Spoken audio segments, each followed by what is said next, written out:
teman-teman, selanjutnya ini adalah salah satu referensi ataupun salah satu rujukan yang bisa kita gunakan untuk memahami apa saja sih yang kita lakukan di dalam proses ataupun ketika kita menyusun desain eksperimen ini.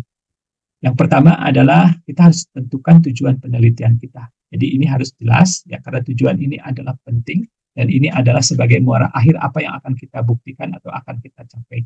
Jadi kita harus identifikasi apa sih ketertarikan kita dalam suatu penelitian yang akan kita lakukan. Dan kita harus pastikan tujuannya buat apa. Langkah kedua adalah susun hipotesis penelitian. Jadi teman-teman harus bisa menyusun hipotesis yang berbentuk secara spesifik dan terukur.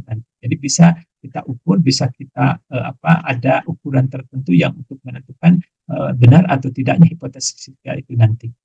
Jadi kalau misalnya dengan menggunakan data empiris kemudian terukur, akhirnya bisa kita buktikan benar atau tidaknya dari hipotesis yang tersusun dalam eksperimen ini dan tentunya melalui pengujian tertentu hipotesis ini.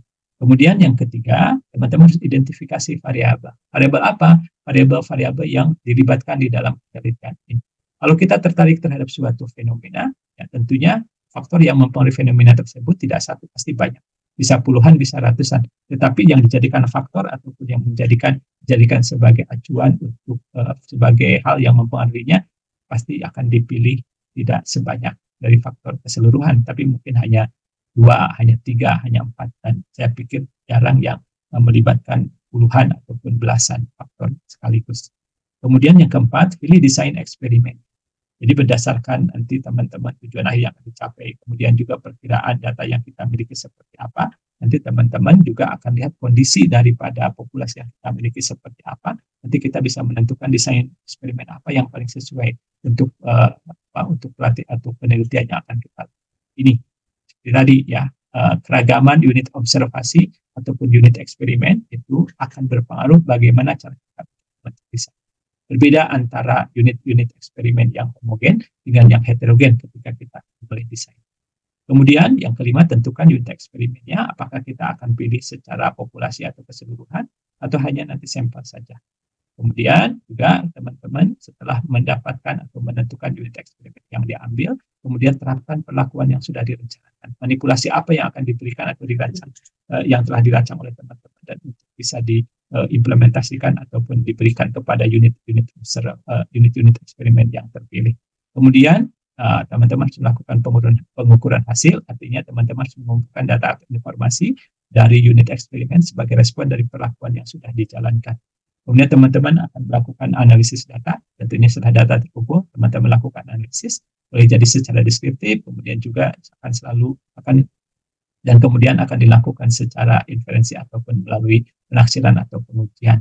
Dan berdasarkan hasil dan analisis ini, teman-teman nanti akan melakukan penarikan kesimpulan dan interpretasi, sehingga teman-teman nanti bisa ataupun dapat mengambil kesimpulan apakah hasil dari analisis ini dapat menjawab atau memberikan jawaban terhadap persoalan atau pertanyaan dari penelitian yang menjadi ketertarikan kita.